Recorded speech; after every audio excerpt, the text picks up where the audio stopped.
안녕하세요. 일본 꿀팁 베트남입니다. 오늘도 잘 지내고 계시죠? 베트남 놀러 오시면 궁금해 하시는 게 있어요. 베트남에도 국뽕이 있을까? 라는 의문들 많이 가지시는데요. 실제로 베트남에 오래 거주하신 한국분들은 모두 아실 겁니다. 베트남 사람들이 자존심이 상당히 강하다. 작은 나라라고 얕보는 순간 표정이 확 달라집니다. 여러 가지 이유가 있을 것 같아요. 베트남이 역사적으로도 중국과 천년 전쟁을 했고, 프랑스 식민지 그리고 미국과의 전쟁 등 많은 고초를 겪었지만 살아남은 나라입니다. 그러다 보니 이 비엣이라고 하는 자국에 대한 애국심이 굉장히 강한 편인데요. 예를 들어 볼까요? 국가대표 축구 경기가 있는 날이면 베트남 거리 전체가 붉은 국기로 뒤덮입니다. 그리고 승리라도 하면 오토바이 수천 대가 도심을 행진하죠. 폭주를 띱니다. 한마디로. 예, 베트남 사람들한테는 이게 스포츠 응원이 아니고요. 우리가 해냈다, 우리가 이겨냈다라고 하는 집단적 자부심의 표출이라고 할 수 있을 것 같습니다. 현재 베트남 Z세대 사이에서 가장 조회수가 폭발하는 치트키가 무엇인지 아시나요? K-POP 댄스 커버 요거 아닙니다. 바로 애국심입니다. 에이, 요즘 시대에 무슨 국뽕이야 라고 생각하셨다면 큰 오산입니다. 2025년 베트남의 애국 콘텐츠가 과거의 딱딱한 선전물이 아니고요. 요즘에는 새로운 비트, 새로운 예능을 잇고 가장 힙한 문화로 진화했습니다.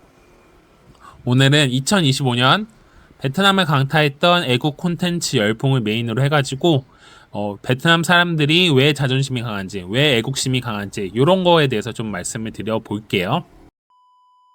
그런데 이제 한 가지 궁금하신 게 있을 거예요. 이게 과연 진짜 사람들이 자발적으로 행하는 행동들일까?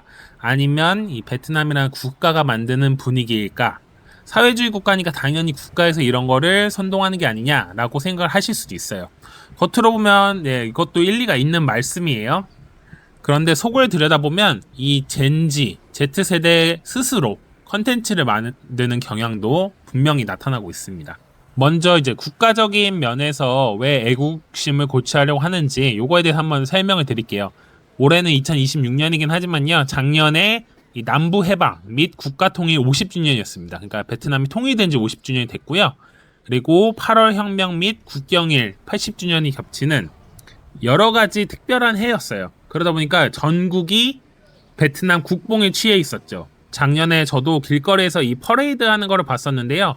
가족들이 애기들 데리고 다 나와가지고 이걸 하루 종일 기다리면서 보고 있었어요. 여기에 편승해가지고 대박난 예능도 있었거든요. 스타 군입대라고 해가지고 사우얍 뉴 하이콩 하이남 조국이 부를 때 이제 스타들이 군입대를 하는 이런 예능이었습니다. 베트남판 진짜 사나이라고 할 수 있겠네요. 이외에도 강철 부대와 같은 그 경찰 소방 예능 같은 것도 나와가지고 베트남에서 큰 인기를 끌었습니다. 동시간대 1위를 하기도 했죠. 또 재밌는 게 우리가 이제 한국에서는 보통 아이돌 아니면 내가 좋아하는 가수에 대해 콘서트를 보러 가잖아요. 네, 베트남에서는 국가 콘서트라고 해서 V 콘서트, V 페스트 이런 거에 막 줄을 서고 예매를 하고 웃돈을 주고 막 들어갔었어요. 여기 나온 가수들도 어린 가수부터 작년의 가수들이 있는데 다 이제 국뽕, 그러니까 이제 나라에 대한 애국심을 고취시키려는 이런 음악들을 선보이기도 했었습니다. 흥미로운 거는 이 분위기가 우리가 기억하는 과거 한국의 어떤 시기와 매우 닮아 있다는 점입니다. 우리나라가 이제 1990년대 IMF 굉장히 힘들었지만 극복을 했죠. 그 후에 2002년 월드컵 거리 응원하고 올림픽 이후 우리도 할 수 있다 이런 거 이제 전 국민이 느끼지 않았습니까? 그러면서 경제도 성장하고 국제사회에서 K-POP, 한국 문화, 한국의 경제력, 한국 기업들 존재감이 커지면서 자연스럽게 그때 이제 청년 세대들이 국가를 브랜드처럼 소비하기 시작을 했었어요. 지금 베트남도 똑같아요. 과거에는 굉장히 못 사는 나라였고 힘든 나라였지만 최근에는 경제 성장이 어느 정도 이루어지고 베트남의 문화도 일부 이제 해외로 진출을 하면서 자국민들이 자국에 대한 자존심이 강해지는 3자 회담이 벌어지게 됐습니다. 여기에 이제 또 대세가 됐던 게 V팝이란 게 있어요. K-팝만 있는 게 아닙니다. 베트남에도 팝이 있어요. 이게 이제 트렌드를 많이 바꾸고 있는데요. 최근에는 틱톡 워낙 많이 쓰잖아요. 한국도 10대 친구들은 틱톡을 가장 많이 쓰는 플랫폼이라고 말을 하기도 했는데 동남아 SNS에서는 이 V팝이나 V랩이 알고리즘을 타고 많이 퍼졌습니다. 대표적인 사례가 씨틴이라는 건데요. 가수 호앙 투이린이 2022년에 발표한 곡이에요. 한국에서는 띵띵땅땅 띵띵띵이라는 후렴구가 굉장히 유명했죠. 요게 이제 전 세계 틱톡 챌린지를 한번 휩쓸었고요. 이게 좀 중독적인 멜로디가 있었는데 이게 그냥 EDM이 아니라 베트남 전통 민요 가락에서 가져온 선율이에요. 그러니까 이제 베트남의 전통 음악을 현대적으로 접목시켜서 재가공한 사례죠. 한국 음원 사이트 실시간 검색어 1위까지 올랐어요. 그래서 이제 이게 도대체 왜 좋다는 거야 하시는 분들도 있지만 중독성이 굉장히 강하다. 그 베트남만의 느낌이 있다라고 하시는 그런 분들도 계셨습니다. 그리고 이제 2025년 초에 또 SNS 하나의 곡이 등장을 했습니다. 래퍼 세븐디9이 베트남 랩 경연 프로그램인 랩비엣에서 선보인 콩사오카 괜찮아 라는 노래였습니다. 이것도 많이 들어보셨을 거예요.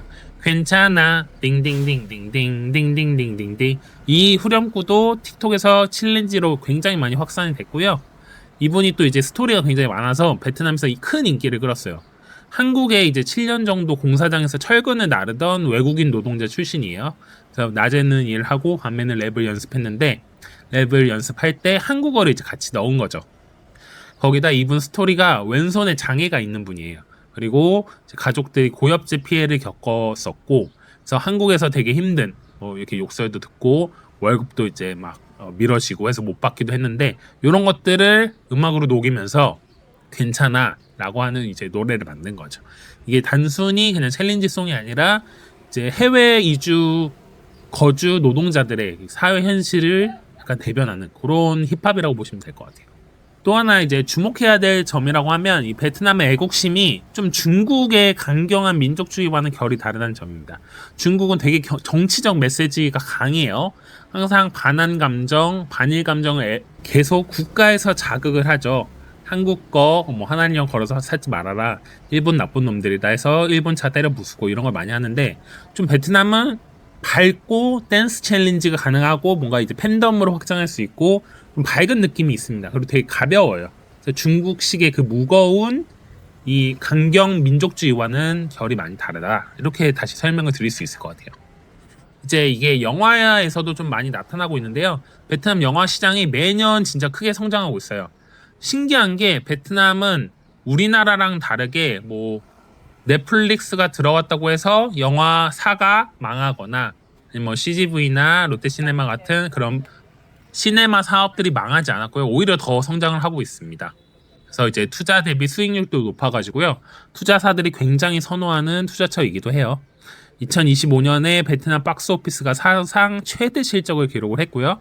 총 매출이 3조 VND 이상, 한국 돈으로는 한 1,600억 정도 굉장히 많은 매출을 기록을 했어요.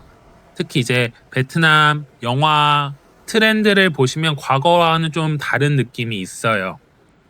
예전에는 주로 가족 영화, 코믹 영화, 공포 영화들이 많았습니다.